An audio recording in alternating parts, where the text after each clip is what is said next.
Tyrod, what's going through your mind when you get the call in the fourth? Go out there and get some completions. Obviously, as a quarterback, completions get you in the rhythm. Getting the first one, but at the end of the day, you want to put a scoring drive together, and we was able to do that twice. Obviously, the score wasn't the outcome wasn't what we wanted it to be. At the end of the day, you got to control what you can at that very moment, and I think the guys went out there. We didn't lose confidence as a team. We competed to the end, and that's all you can ask from the guys. What did you say to the guys when you knew you were going into the game? Let's go out there and be ourselves. I trust those guys, and I would hope, and I would say that they trust me as well too. But it's just about going out there, having each other's back, and one play at a time, doing our job. Let's go through a couple of those plays. Can you take me through the scoring pass to Garrett in the corner? Yeah, so they had Brown cover zero a couple times towards the end of that drive. One of them I had to throw away over his head, and just thought I could give him a chance. Obviously Garrett is one of the better receivers in this league, and you give him a 50-50 chance. It's more 80-20 when he was around it. So give him a chance to make a play, and he went up and made a great play. How about the two-pointer to Conk? Yeah, we had to change personnel just from a numbers situation, but we talked about that at the TV timeout on the sideline, and it opened up. The safety ended up taking the switch release, and he was one-on-one with the outside back hurt nickel. He was able to slip him inside and get up the seam. Speaking about opening it up, how about the touchdown pass to Conk over the middle? Conk is a great player. He's played at a high level for us this year. Looking forward to continue to keep. Well, that was the one I explained. So the two-point conversion was the all-out cover zero. Just had leverage on that one. Right. But that one, the one up the middle, was something that we talked about on the sideline, trying to create a switch release. Again, Conk with a mismatch. What was the message for the veterans in here? You're in your 14th year. When you come into this room after the game, it's been a disappointing season, and this game just got out of whack. Yeah, I think Quincy said it best, and he spoke. At the end of the day, obviously, we're out of the playoffs, and this season hasn't went the way that we've wanted it to go. But when you're not in the room, and he said this, the film is what speaks for yourself. So you want to finish off on a good note. We're all getting evaluated. We all are asked to do a job. We want to be able to do that week in and week out at a high level, and it's up to us to finish off on a good note. What's it like for you here, seeing the Bills on the opposite side, a team that you started your career with in terms of starting and knowing where they're going? I'm happy for them. We was able to start, I would say, this shift or this change or the feel that you felt today in this stadium. I think we started that back in 2017, breaking that 17-year drought. And obviously proud about that. They've been able to continue to keep building momentum with that. So happy for Sean McDermott. Also happy for Josh. Hope that they do well. Never know, but at the end of the day, it's about focusing on what's in this locker room. It felt good to come back into Buffalo. It's always love when I come here, so it felt good. Rod, appreciate your time. Thank you. What is good with it, YouTube? It's Coffee tapping back in, man, and BillsMafia, right? I didn't talk much about this game this past week over the Jets, the win. I'm not trying to ish on Jets fans. It's been bad enough for y'all as is, you know what I mean? And it's disgusting what Aaron Rodgers has done to this franchise.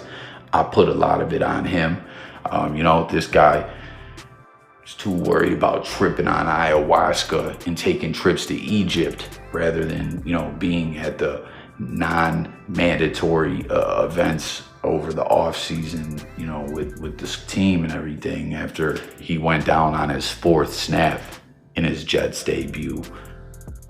And rather than, being real proactive with the team, he's like, man, I gotta go take this journey and hallucinate and go take a trip to Egypt. And that's the move to make. And we've seen, man, he's just the shell of his former self. It's a joke. The Jets were a team that I, as a Bills fan, divisional rival of the Jets, was like, yo, this is a team that has a lot of the pieces that they're putting together. I'm not saying I was fearing the Jets, but I was looking at them as a team that really could be turning the tides and competing with us for the divisional crown. And then they bring in a guy like Rodgers, and he makes the team regress so badly. No momentum. They're the joke of the NFL. It's just ugly, you know what I mean? And with me not talking about, making any content talking about this game, how about Tyrod Taylor? Like, yeah, he went out there in garbage time, right? It was what it was, but he still did what he did, and it was still more impressive than what Aaron Rodgers did, garbage time or not. Rodgers couldn't put points on the board, man. And, listen, you guys heard what Tyrod Taylor said, right? He was a big part. I always say, when it comes to anything, it's all about the momentum. And when Tyrod Taylor was here, 2017, the Bills broke that playoff drought. Sean McDermott's first year in Buffalo. What a roller coaster ride of a season that was, man. Ups and downs and everything. But in the end, the Bills got the job done. Kyle Williams got to score a few touchdowns on offense and got to make it to the playoffs before he gracefully bowed out into retirement. And it was amazing. And we really should have beat the Jets in that wild card game, you know what I mean? But Tyrod was a part of that. And that is true. That helped, shift the momentum. I mean, listen, Josh has come in and done all the amazing things he's done, but Tyrod was a part of things early on. And this dude had a lot of heart. I feel like, comment on my fellow Bills fans out there, like, we all have a special place in our heart for Tyrod Taylor. You know what I'm saying? Aside from breaking the drought, this dude is just an all-around good dude, right? Gives back to the community, a good role model.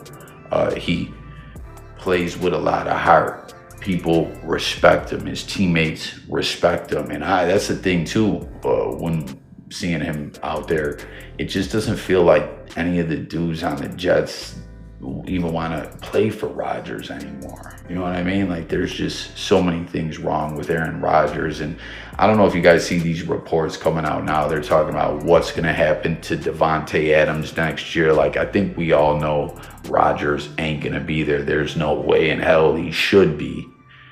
I think he should pretty much forget about football, but I believe, he wants to push on. Who knows, but these reports, and again, I say that loosely with these sources. I'm not super feeling too into what these sources are saying, if it is what it is, but there are reports that Rodgers is convinced, quote unquote, that Cleveland or Indy, Tennessee, or the Raiders is where it makes sense for him to go. And everyone, let me know what you think about that. Like I said, I think it makes sense for him to just leave the NFL. You know what I mean?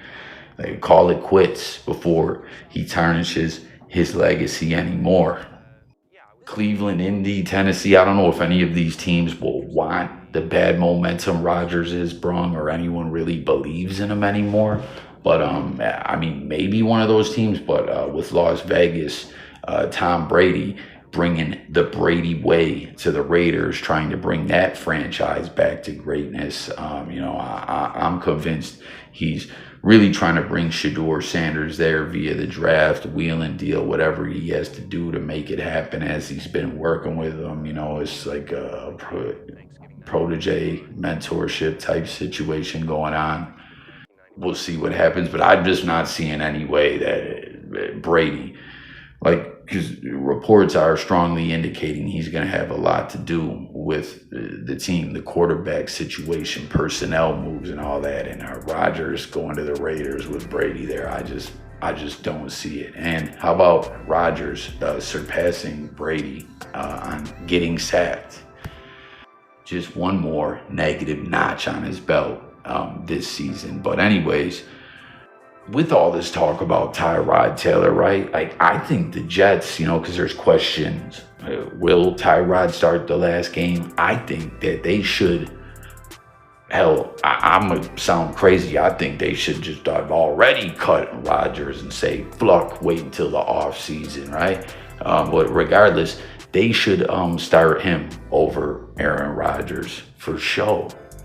And I'm shocked that there wasn't more talk about starting Tyrod over Aaron Rodgers, throughout the season, with how horrible it's been. Like, it's been an absolute joke. And Tyrod is a guy that I just feel like truly didn't get the respect that he deserved in the NFL. It's been a wild ride he's had, you know, like you see the quote, if you pay attention to all the imagery and clips and stuff like that coming up on the screen, that Bowden said, you know, in college, Tyrod was like the second coming of Michael Vick. And when he got drafted, you know, he sat on the bench behind Flacco, who was the solidified starter with the Ravens.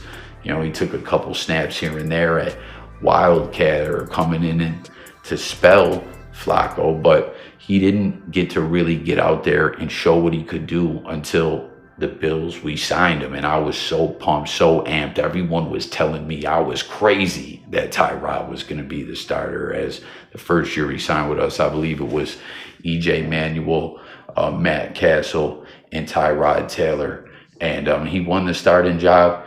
He was a starting quarterback for 3 years. He broke the playoff drought. Bills fans, you guys remember when there was that, you know, big question, it was all up in the air, will he sign that extension? And you know, one dude who's a financial guy who had a heavy presence on Twitter, especially, you know, in the BillsMafia community, and had some ties to the team and to players such as Tyrod, snuck a tweet out there with the old tweet and delete to let us know, don't worry, Tyrod's gonna sign the extension. And you know, after he broke the drought, he was dealt in that trade to the Browns. I can't recall if he got hurt or they just gave up on him too quick, wanting to, you know, see the Baker Mayfield era begin in Cleveland. And as we know, Baker was nowhere near ready to start at that time. You know what I mean? Josh and Lamar were the elite QBs out of that draft class. I mean, we see Darnold and Baker playing some good football now, but they were nowhere near ready, you know. And then from Cleveland, he went on, I think, to the Chargers, where it wasn't his fault. He lost a starting job. He got hurt, right? Isn't that where they punctured his lung? And, you know, then word was it was his job when he came back. But while he was out, they saw enough from Herbert to say, we're going to stay with him. Then I think he went with the Texans, who he played some good football and got hurt again. Like, he's been kind of snake bitten since then.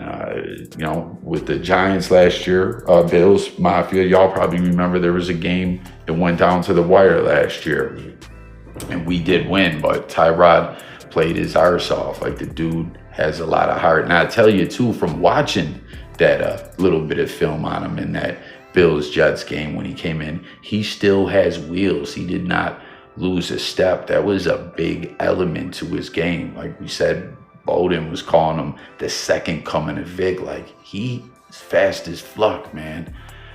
In a far better passer than he got credit for. Bills fans, you guys remember that first TD he threw as a Buffalo Bill to Percy Harvin? Oh, it was a thing of beauty. And that big win we had to open the season against the Colts. I think Nickel Roby had a nice INT in that game, or someone did. It was a big game, man. It was dope, man. And Percy Harvin, how frustrating was that? Whatever the fuck was going on with him. You know, some people said it was migraine. Some people said he had the monster. I don't know, man. We even signed him back one more time when we had a real thin depth chart at wide receiver, and he lasted like a week or two once again and cashed out for $1 million. But, you know, at the end of the day, like, this is a meaningless game in this final Week 18 game for the Jets against the Dolphins. But let Tyrod play, right? And don't just do it because, you know, he went out there and put some points on the board last week in that game against the Bills. But, you know, like, do it because Aaron Rodgers deserves to be told, hey, F you. You know what I mean? Like, you know, there's a lot of people that talk sports. I'm not any expert analyst or anything like that, right? I'm just a dude who comes on here to talk about sports or music or other news topics. So everyone, please subscribe, hit that like button, and jump in the comments and coffee talk it up with me over here. That's what it's all about.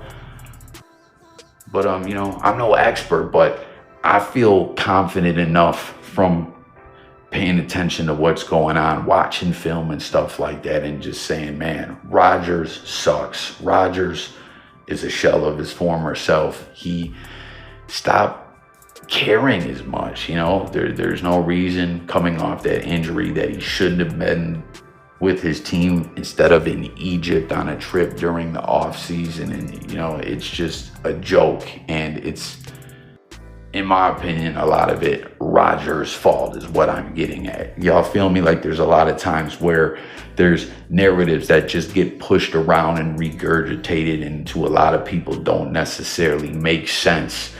Like, oh, that's a rookie or someone who don't know what they're talking about. Like, no, man.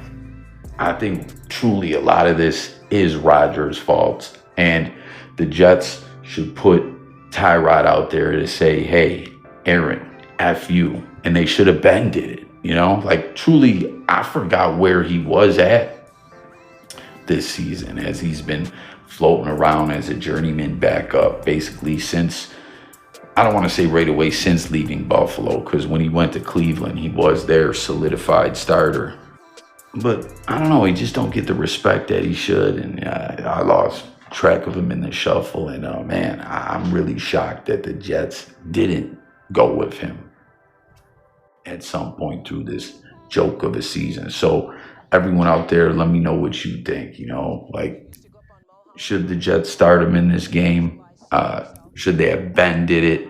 And what is your overall thoughts about Tyrod Taylor as a quarterback and what he was a part of doing in Buffalo? That was a big feat, you know, breaking that drought. It was the longest active drought in the NFL at that time, I think, in sports. I don't know, in major sports, I'm not sure, but it was ugly. And he did that. He was a part of that.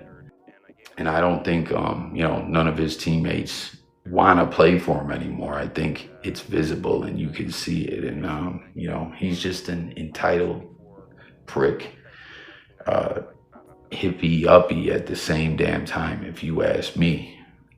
So what do you think will happen? You know, Rodgers has definitely got to be up out of there. Will he land somewhere else come next season? Do you see him having some kind of resurgence, or do you agree that it seems like it's definitely a done deal for him? Will Devontae Adams be up out of New Jersey as well, or do you think there's a chance he could still be with the team? Like, let's discuss it all in the comments. Thanks for watching. Once again, do me the solid, sub up, subscribe, and I'll talk to you guys on the next video. Peace. Go Bills. Super Bowl on the way, y'all.